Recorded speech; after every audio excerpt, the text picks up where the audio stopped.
என் அன்பார்ந்த கூட்டாளிசுக்கு எல்லாமே அன்பார்ந்த வணக்கங்களை தலைப்பணிந்து தெரிவித்துக் கொள்கிறேன். இன்னைக்கும் நாங்கள் வீடியோவில் என்ன பற்றி பார்க்க போகிறோம்னா டுகுச்சிக்கு பிக் பாஸ் பற்றி தான் பார்க்க போகிறோம். பல சுவாரஸ்யமான விஷயங்கள் இருக்கு, அதெல்லாம் ஆராய்ஞ்சிட்டு வரலாம். வாங்க வீடியோக்குள்ள போகலாம். நமக்கு நான் பார்த்துருந்தீங்கன்னா சுபிக்ஷாவை போட்டு ரெண்டு பேரும் மாறி மாறி வறுத்தெடுத்திருப்பாங்க. யாரு?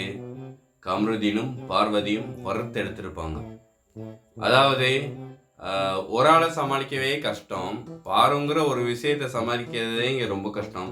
இதில் கம்ருதீனும் கூட சேர்ந்துக்கிட்டே சுபிக்ஷாவை கலாய்ச்சிருப்பாரு, கோவம் ஏற்றிருப்பாரு. அதுல வேற திரேசா அப்படின்னு இருப்பாரு. முத பார்வதி வீட்டு வாயிலிருந்து இந்த வார்த்தை வந்ததை பார்த்தோம். இப்ப கம்ருதி வீட்டு வாயிலிருந்து இந்த வார்த்தை வருது அப்படின்னா பார்வதியும் சுபிக்ஷாவும் சண்டை போடுறப்ப கம்ருதீன் அங்கே இருக்கல, திரேசா அப்படின்னு சொல்றப்ப கம்ருதீன் அங்கே இருக்கல. அப்ப பார்வதியும் கம்ருதீனும் இன்னும் ஒரு முறை திரேஷா அப்படின்னு யூஸ் பண்ணியிருக்காங்க. அது மட்டும் இல்லாம கம்ருதீனுக்கு என்ன ஒரு ஆனந்தம், அதாவது சுபிக்ஷாவை ரெண்டு பேரும் யாரு பார்வதியும் கம்ருதீனும் சேர்ந்து ஏசுறப்ப, காதலர்கள் ரெண்டு பேரும் சேர்ந்து ஏசுறப்ப ரொம்ப ஆனந்தமா ரொம்ப ஒரு உற்சாகமா போட்டி போடுறாரு கம்ருதீன். இன்னும் ஒரு ஆனந்தம் அந்த கரடி மூஞ்சி வாயனுக்கு.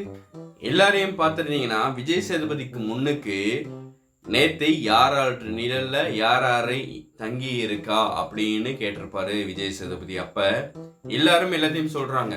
இதுல ஹைலைட்டான விஷயம் என்னன்னா கம்ருதீன்ட்டு ஷெடோல பார்வதியும், பார்வதி விட்டு ஷெடோல கம்ருதீனும் இருக்காங்க அப்படின்றாங்க. இதுல ரொம்ப மிகப்பெரிய சந்தோஷமா இருந்திருக்கும். யாருக்கு தெரியுமா? கம்ருதீனையும் பார்வதியும் சொல்றப்ப கம்ருதீன் பார்வதி ஆஹா எங்களை சொல்றாங்க, எங்களை தான் சொல்றாங்க அப்படின்னு ஜாலியா தான் இருந்திருப்பாங்க. இது ஒன்றும் கோவம் ஓட்டுற விஷயமா இருந்திருக்காது. அதாவது ஜாலியா எடுத்திருப்பாங்க. ஐயோ எங்களை தான் சொல்றாங்க, ஐயோ அவருக்கு வெக்கமா வருது. இதே சமயத்துல பிரேக் போயிட்டு மீண்டும் சந்திக்கலாம் அப்படின்ட்டு விஜய் சேதுபதி போயிருப்பாரு. விஜய் சேதுபதி போயிருக்க அந்த சமயத்துல பாத்தீங்கன்னா பார்வதி கனிக்கூடையும் மற்ற உறுப்பினர்கள் கூடயும் சண்டை போட்டிருப்பாரு. சண்டை போடும் போது என்னோட நிழல்ல கம்ருதீனும் கம்ருதீன் நிழல்ல நானும் இருக்குது, யாருக்கு ஏன் பிரச்சனை, ஏன் வலிக்குது அப்படிங்கிற மாதிரி எல்லாத்தோடையும் சண்டை போட்டிருப்பாங்க. அப்ப விஜய் சேதுபதி நினைச்சிருப்பாரு, என்னடா பிரேக்னு சொல்லிட்டு கொஞ்சம் வருஷம்க்கு போயிட்டு வரேன்னு சொன்னா அதுக்கிடையில சண்டை போட்டு கான்டென்ட்டை கிரியேட் பண்றீங்களே, ஐயோ அட பாவிகளா அப்படின்ட்டு போன்ல பார்த்துட்டு உடனடியே திருப்பி வந்திருப்பாரு. அதுக்கேற்ற மாதிரி அவரும் பேசியிருந்தாரு. விக்ரம் சொல்லியிருப்பாரு, திவாகர் தனக்கு மேல படுத்திருந்தது. அப்ப எல்லாரும் சிரிச்சிருந்தாங்க. அதாவது ஏதோ சொல்ல எதையோ சொல்லிட்டோமே அப்படின்னு விக்ரம்க்கு. அதாவது எங்களுக்கு அப்ப பாக்குறப்ப திவாகரை பாக்குறப்ப, டாக்டர் திவாகர் அவர்களை பாக்குறப்ப அவனா நீ அப்படின்னு எங்களுக்கு தெரிஞ்சு பரவாயில்ல. இந்த ஒரு விஷயம் ஒரு ஃபனியா போயிருந்துச்சு, ஃபனி மூமெண்ட்னே சொல்லலாம். இந்த முறை பிக் பாஸின் போது ரொம்ப கேவலமான வார்த்தைகள், அதாவது தூசணம் என்றில்ல, ஆனா கேவலமான வார்த்தைகள் பிரயோகிக்கப்படுது. எச்ச சோறு, மரத்துக்கு புடவை கட்டின, அது மட்டும் இல்லாம நீ புடவை கட்டினா, இந்த மாதிரி வார்த்தைகள் ரொம்ப நாக்கு கூசாம பாவிக்கிறாங்க. அதாவது இத மக்கள் பார்த்துக்கிட்டு இருக்காங்க அப்படிங்கிற உணர்வு கொஞ்சம் கூட இல்லாமல் பேசுறாங்க. இதை வைத்துத்தான் நாங்கள் கணிப்போம் இவங்க யாராரு, இவங்க பேச்சு எப்படி இருக்கு, இவங்க தராதரம் என்ன அப்படின்னு செலக்ட் பண்ண போறோம் அப்படிங்கிறது அவங்க மனசுல இருக்கா இல்லையான்னு கூட எங்களுக்கு தெரியல. அதாவது எச்ச சோறு, மரத்துக்கு புடவை கட்டினா, ரொம்ப நல்லா வளர்த்துருக்கமா பிள்ளைய, ரொம்ப நல்லா வளர்த்துருக்க. கம்ருதீன் இல்லாத ஒரு விஷயத்த இருக்கதா சொல்லுவாரு, இருக்க ஒரு விஷயத்த இல்ல அப்படிம்பாரு. அதாவது சுபிக்ஷாவிடம் சுபிக்ஷா கிட்ட இவர் கேமரால போயிட்டு பேசுறப்ப கம்ருதீன் டாக்டர் திவாகர்னால இந்த வீட்டில் உள்ள பெண்களுக்கு பாதுகாப்பே இல்லை பிக் பாஸ் அப்படின்னு இருப்பாரு. அப்ப சுபிக்ஷா அந்த பக்கம் போறப்ப அவங்க காதுல இது விழுந்துடும். அவங்க கேட்டிருப்பாங்க, அவரால் பாதுகாப்பு இல்லையா? இல்லையே, டாக்டர் திவாகரனால எங்களுக்கு பாதுகாப்பு இருக்கே, நீங்கள் சும்மா பொய் சொல்லாதீங்க அப்படின்னு இருப்பாங்க. அதுக்கு கம்ருதீன் வந்து சுபிக்ஷா கிட்ட, இல்லை டாக்டர் திவாகர் வந்து கேமரா முன்னுக்கு கம்ருதீனால பெண்களுக்கு பாதிப்பு இல்லைனாரு, அதனால தான் நான் கேமரா முன்னாடி வந்து இப்படி சொன்னேன், அவர் செஞ்சதுக்கு செஞ்சேன் அப்படின்ட்டு இருந்தாரு. அப்போ சுபிக்ஷாவும் சரின்ட்டு போயிருப்பாங்க.